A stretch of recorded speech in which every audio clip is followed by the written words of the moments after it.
করলাম, তো অনেক ভালো হয়েছে। আর এই হলো আমার বন্ধু। হ্যাঁ, এই দেখেন গেঞ্জি কাপড়টা কেমন হয়েছে। তারপর আমরা রওনা দিলাম গাড়িতে করে সিলেটের উদ্দেশ্যে। একজনকে রতনপুর থেকে নিয়ে নিলাম, মহিউদ্দিন।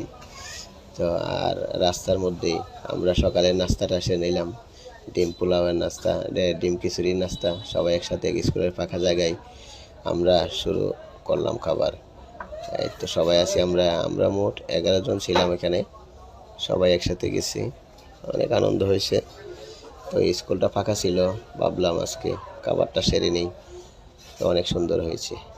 এখন খাবার শেষ করে আবার গাড়িতে উঠলাম এবং গাড়ি ছেড়ে দিয়ে কুশিয়ারা ব্রিজের উপর দিয়ে আমরা যাচ্ছি। তো নদীটাতে অনেক পানি আছে, যেহেতু বৃষ্টি বাদলের দিন। ব্রিজটা আমার কাছে অনেক ভালো লেগেছে, তাই ভিডিওটা নিলাম। অনেক সুন্দর একটা ব্রিজ, চমৎকার। আর ঘুরতে গেলে আসলেই ভালো লাগে, অনেক কিছু দেখা যায়, অনেক কিছু জানা যায়। আর এটা হচ্ছে সিলেটে ঢোকার রাস্তা। তো আমার কাছে ভিউটা অনেক সুন্দর লাগছে, তাই ভিডিওটা অন করলাম। দেখেন আকাশের ভিউটা কত সুন্দর, আর রাস্তাটাও ফাইন, অনেক সুন্দর হয়েছে, চমৎকার, অসাধারণ। সুন্দর পরিবেশের মধ্যে ঘোরার মজাটাই আলাদা। আমার কাছে অনেক ভালো লেগেছে, অসাধারণ একটি জায়গা, চমৎকার ভিউ। দেখেন রাস্তা অনেক সুন্দর করে করেছে, নতুন করেছে রাস্তাটা আর কি। তো আগে যখন গেছিলাম তখন এরকম ছিল না, তো অনেক সুন্দর হয়েছে রাস্তার কাজ, ভালো লেগেছে। আসলে দেশ অনেক উন্নত হচ্ছে, দেখা যাক কি হয় সামনে। আরও অনেক সুন্দর একটি জায়গা, রাস্তা। এটা কিন্তু ব্রিজ একটা, হ্যাঁ, এটা অনেক সুন্দর একটি ব্রিজ। এটা হচ্ছে সুরমা নদীর ব্রিজ এটা। তো এই সুরমা নদীর উপর দিয়ে আমরা যাচ্ছি সিলেট মাজারে। তো এখন মাজারে এসে গেছি, আমি আর মহিউদ্দিন মাজারে উঠতেছি। আমরা জিয়ারত করব এখন মাজার। তো এই সিঁড়ি বেয়ে মাজারে উঠলাম, হযরত শাহজালাল রহমতুল্লাহি আলাইহির মাজারে। তো এখানে আমরা জিয়ারত শেষ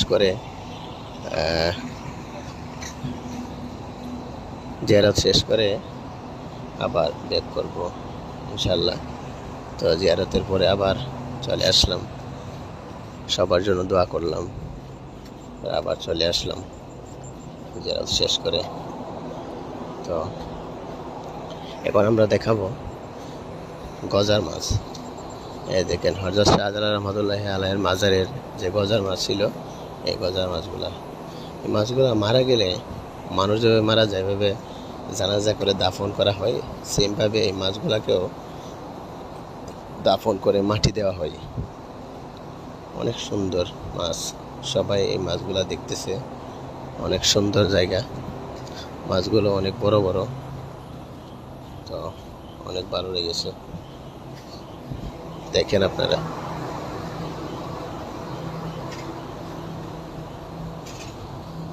অবশেষে দেখেন চতুর্দিকে কত মানুষ। আবার গাড়িতে উঠলাম জিয়ারত শেষে।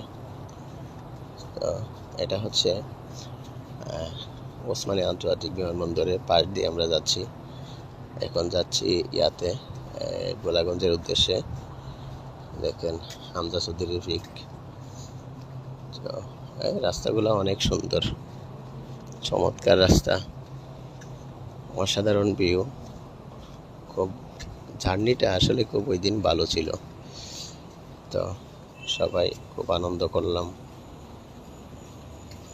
অনেক সুন্দর হয়েছে, সবাই খুশিতে ছিল। আর রাস্তার পাশে অনেক চা বাগান, ভালো লেগেছে।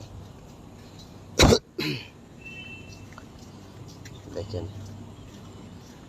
রাস্তাগুলোর কাজ সেই করছে, অসাধারণ কাজ করছে, সুন্দর। সবাই যদি এভাবে ঘুরতে যাওয়া যায় আসলে ভালো লাগে, মন ভালো লাগে, অন্যরকম একটা ফিল হয়। তো দেখেন কত সুন্দর রাস্তা।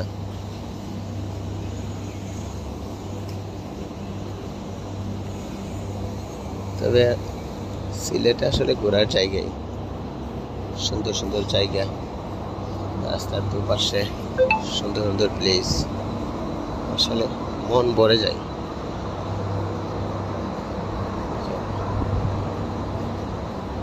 আমরা অনেক দূর চলে আসছি।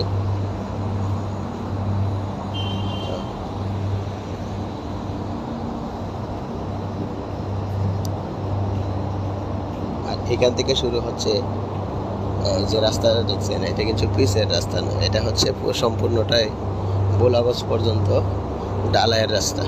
অনেক সুন্দর হয়েছে রাস্তাটা। আশা করি এই রাস্তাটা অনেক দিন যাবে, কারণ এখানে ঢালাইয়ের রাস্তা করার মূলত কারণ হচ্ছে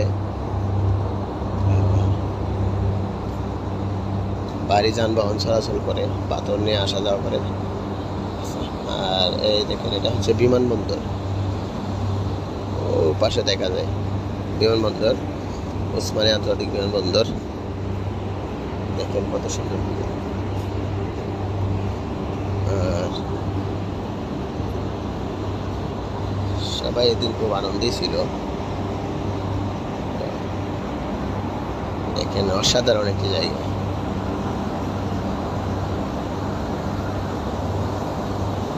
আর বেশি সময় নয়, আমরা চলে আসছি সেই কাঙ্ক্ষিত বোলাগঞ্জ সাদা পাথরে।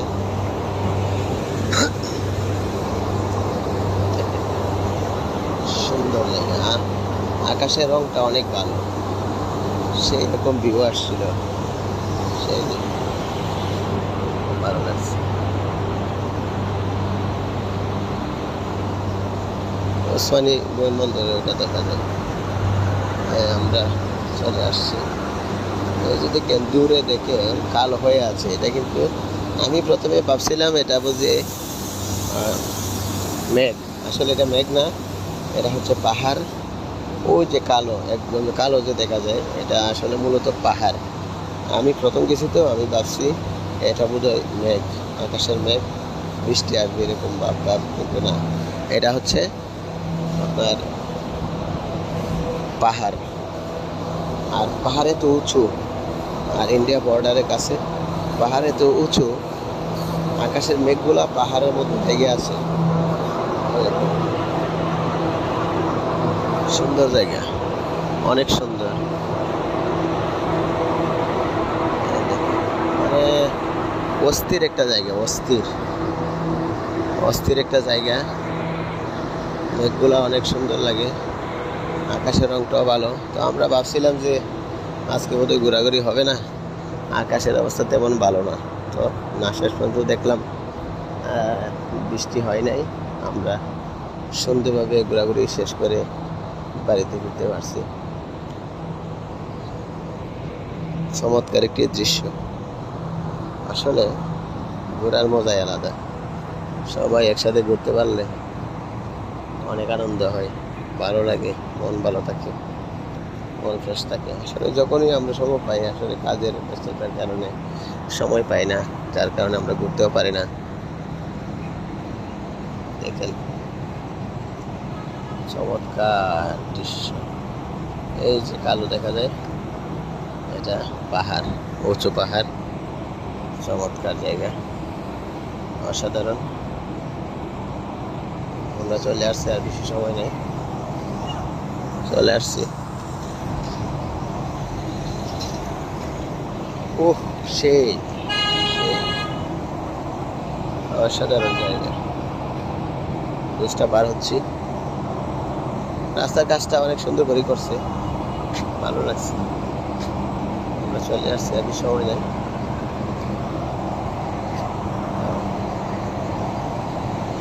অনেক সুন্দর জায়গা, দেখেন। আমরা একটু পরে গাড়ি থেকে নেমে যাবো। ওরে ভালোবাসার ময়না পাখি, এখনো জানি কার আমার ভালোবাসার ময়না পাখি, এখনো জানি কার। কলিজাতে দাগ লেগেছে হাজারে হাজার আমার ভালোবাসার ময়না পাখি এখন জানিকা, শিকল কাটা পাখির মতো উনি আসে গেল। আমরা চলে আসছি, এই দেখেন, এই হচ্ছে বুলাগঞ্জ সাদা পাথরের দেশ। কত পর্যটক এখানে আসছে ঘুরতে। দেখেন এই যে ছোট ছোট নৌকাগুলা, সবাই পাথর উঠাচ্ছে। আর এই যে এই পাশে যে মানুষগুলো আছে আর ছোট ছোট বোটগুলো আছে, এই বোটে করে আমরা একটু পরে আমরা আরও ভিতরে যাব, বর্ডারের কাছে যাব, পাহাড়গুলোর কাছে যাব। তো আমরা এখন নৌকা ভাড়া করব। এই যে নৌকাটা ভাড়া করছি, একদম 1100 টাকা নিচ্ছে। আমরা 11 জন উঠছি, 1100 টাকা নিচ্ছে। সবাই একসাথে গেছি। আর আমরা সবাই এক কালার গেঞ্জি পরছিলাম ওই দিন, ওই যে গেঞ্জি বানাইছিলাম, ঈদ করছিলাম। দেখেন সবাই আছি, কত সুন্দর জায়গা, সবাই একসাথে, সবাই আনন্দের মুহূর্তটা। আর নৌকা মতে অনেক ভালো লাগে, অনেক সুন্দর একটি জায়গা, ভালোবাসার জায়গা গোলাগঞ্জ। সুন্দর মনোরম পরিবেশ, চমৎকার জায়গা,